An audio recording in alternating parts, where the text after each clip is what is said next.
Someone named Greg, who's been in the area, just came by, and I wish I asked him if he wanted to be on camera, because he had a great story. But I personally value being present with the conversation of the person, especially if it's unannounced or so. Sometimes people don't feel comfortable being on camera, and I feel like I want to be able to give something back. So in the future, maybe we'll do that, and I'll ask him.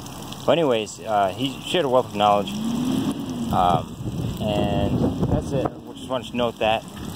The other thing is we also have tomatoes coming out. So you can see right there, and I've seen this last week. They're a little small, but the trick is these are all different varieties. We have Cherokee purples, some zebra. I think this is a zebra variety. It turns green and red. Beefsteak is somewhere in here. Beefsteak is the fast food industry's favorite. If you go get a burger, you're going to get a beefsteak tomato because it's easy to slice.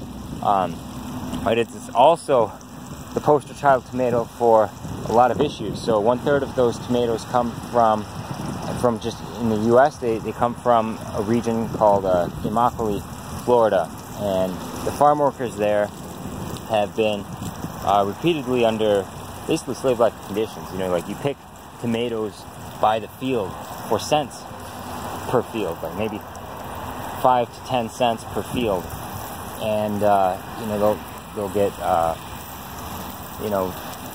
kind of at times there are reports of people getting beaten, and no water, things like that too.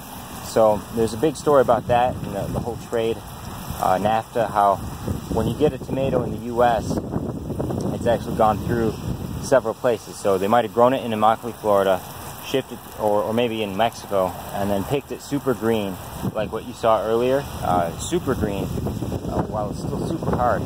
And then they ship it all the way up to Canada, where it goes into a warehouse that they use. They spray it with the gas, ethylene gas. That's the gas that when apples ripen or bananas ripen, they all get ripe because they release this gas called ethylene. It's kind of I think it's an alcohol family. Maybe not. My chemistry's not so sharp right now with the organic chemistry stuff. But anyways, and it gets ripened, and then it gets sent to the U.S. for industry consumption, and that's when you see this kind of red, semi-red. Typically, the tomatoes, they look kind of pale or even grainy.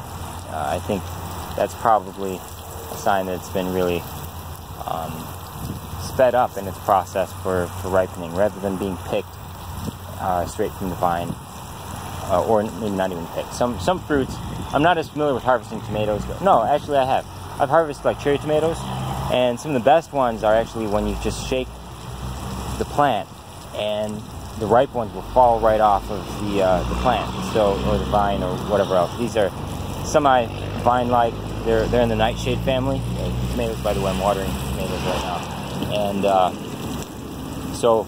Just like a lot of fruits, like berries, the best time to harvest them, or even apples for cider, you harvest it by just shaking the tree, basically, and then, or plant, or vine, like we're looking at, and the ripest ones will fall off because ethylene and everything else, it kind of signals to the plant, to the fruit and the plant that it's ready, and so it makes it easy to come off, and that's kind of a mutual evolution kind of benefit, right? Because if you're a hungry critter, like a person or other animal, you wind up favoring the ones that come off easily, and it also means that the plant has had time to mature its seeds, and that makes it more appealing for everybody. It's a win-win, right? The plant, the real goal, the strategy for most plants that bear fruit is basically to spread the seeds and continue to grow the population as a species.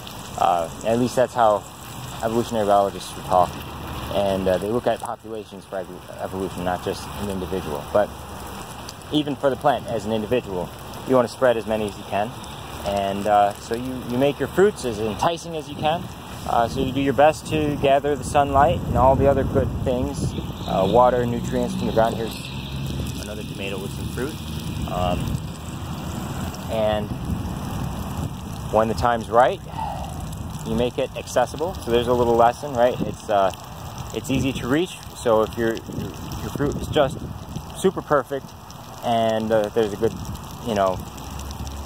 sometimes it's better if it falls to the ground, because whoever's on the ground, maybe a possum, raccoon, or a rabbit, they're going to be able to reach it. They munch on it, and there happen to be seeds in there. So, you know, you go about your happy business as a rabbit, and then you hop about, and then when it's time, you just poop out some of the seeds, and you already provided some fertilizer for the future plant, and you spread it to a place that the plant otherwise might not have been able to get it to had it just fallen off. So there's a little bit of help and cooperation there from nature.